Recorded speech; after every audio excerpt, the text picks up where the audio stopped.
기술이 신앙과 만나면 어떤 일이 벌어질까요? 오늘 바로 그 흥미로운 이야기를 해보려고 합니다.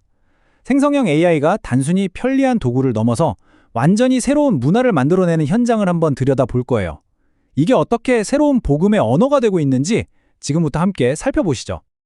이런 상상 한번 해볼까요? 만약 어느 날 아침 눈을 떴는데 나한테 전혀 없던 새로운 창작 능력이 생긴 거예요. 그럼 뭘 하시겠어요?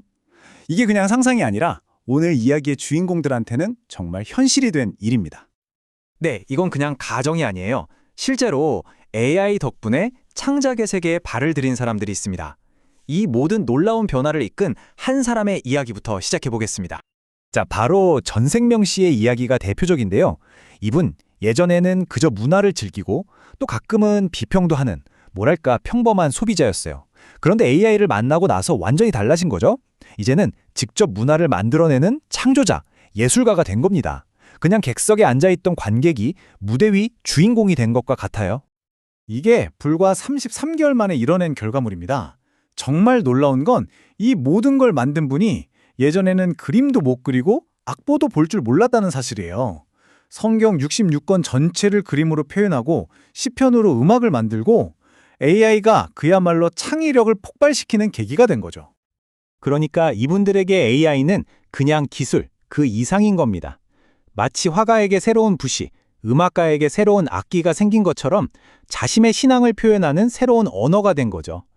중요한 건 기술이 아니라 그 안에 뭘 담느냐 하는 거고요. 아니, 그럼 도대체 어떻게 이런 창작이 가능한 걸까요? 이 새로운 디지털 창작자들이 실제로 어떤 도구를 쓰고 또 어떤 과정으로 작업하는지 한번 자세히 들여다보겠습니다. 그리고 이게 그냥 개인적인 취미로만 끝나는 게 아닙니다. 실질적인 영향력으로 이어지고 있거든요. 한승열 씨 같은 경우는 AI로 성경 컨텐츠를 만들어서 유튜브 구독자를 8,000명 넘게 모았어요. 개인의 창작이 하나의 커뮤니티를 만들어내고 있는 거죠. 이분들이 쓰는 도구들을 보면요. 사실 우리에게도 꽤 익숙한 것들입니다. 구글 킵으로 아이디어를 정리하고 이미지 FX 같은 툴로 이미지를 만들어요. 수너로는 음악을 만들고요. 마지막으로 부르라는 프로그램으로 이 모든 걸 합쳐서 영상을 뚝딱 만들어내는 거죠. 생각보다 훨씬 간단하죠? 이 작업 과정을 한번 보세요. 진짜 간단하지 않나요? 아이디어를 떠올리고 이미지 만들고 음악 붙여서 영상으로 편집하는 이 모든 게 단 5분이면 끝난다는 겁니다. 와, 정말 전문 기술이 없어도 누구나 콘텐츠를 만드는 시대가 활짝 열린 거죠. 여기서 아주 중요한 철학이 나옵니다. 내가 조종사, 인공지능은 부조종사. 그러니까 기술은 어디까지나 도와주는 역할일 뿐이고 창작의 중심에는 언제나 인간의 이야기와 메시지가 있어야 한다는 점을 분명히 하고 있는 겁니다.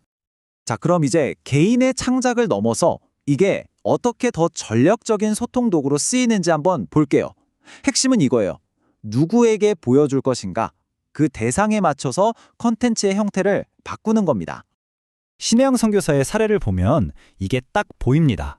예를 들어 후원자들한테는요, 보통 모바일 메신저로 소식을 전하니까 빠르고 간편하게 볼 수 있는 세로형 짧은 영상을 만들고요. 반면에 교인들이 다 같이 모여서 볼 때는 많은 사람들의 얼굴이 잘 보이는 가로형 긴 영상을 만드는 거죠. 누구에게 어떻게 보여줄지가 콘텐츠의 형식을 결정하는 아주 중요한 열쇠인 셈입니다. 이제 이야기는 더 커집니다. 이건 더 이상 몇몇 창작자들의 개인적인 활동이 아니에요. 굉장히 조직적이고 또 체계적인 하나의 움직임이 되고 있습니다. 바로 한국세계선교협의회, 줄여서 KWMA 같은 큰 조직이 움직이기 시작한 건데요. 개인들의 창작 활동을 넘어서 이제는 공식적으로 AI 디지털 선교라는 로드맵을 만들고 이걸 국가적인, 더 나아가서는 세계적인 전략으로 키우고 있는 겁니다. 이 타임라인을 보면 속도감이 정말 엄청나죠?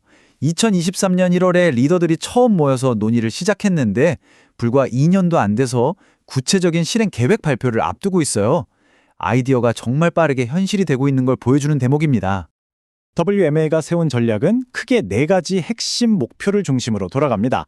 선교사를 교육하고 훈련하는 것부터 시작해서요. 복잡한 행정 업무, 실제 사역 현장, 그리고 국내 이주민 사역까지 조직의 모든 영역에 디지털 기술을 접목해서 효율과 영향력을 최대로 끌어올리겠다는 거죠. 이 모든 변화가 만들어낸 아주 흥미로운 개념이 있습니다. 바로 퇴근 후 선교사라는 건데요.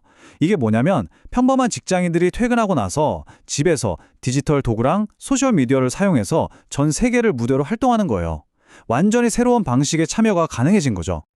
그럼 이 모든 움직임은 결국 어디를 향하고 있을까요? 최종 목표는 단순히 영상을 더 많이 만드는 것, 그 이상을 보고 있습니다. 작가 앤디 크라우치의 이 말이 이 운동의 핵심을 잘 보여주는 것 같아요. 세상을 바꾸는 유일한 방법은 더 많은 문화를 만드는 것이다. 그냥 비평만 하고 있어서는 안 되고 직접 새로운 문화를 창조해야만 진짜 변화를 만들 수 있다는 믿음인 거죠.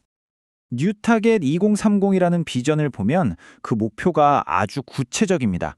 새로운 세대의 디지털 선교사를 키워내고 전 세계 누구나 참고할 수 있는 매뉴얼을 만들고 특히 MZ세대를 포함한 젊은 세대들이 적극적으로 참여할 수 있는 판을 만들겠다는 겁니다. 다시 한번 강조하게 되는데요. 이들의 진짜 목표는 그냥 새로운 기술을 도입하는 게 아닙니다.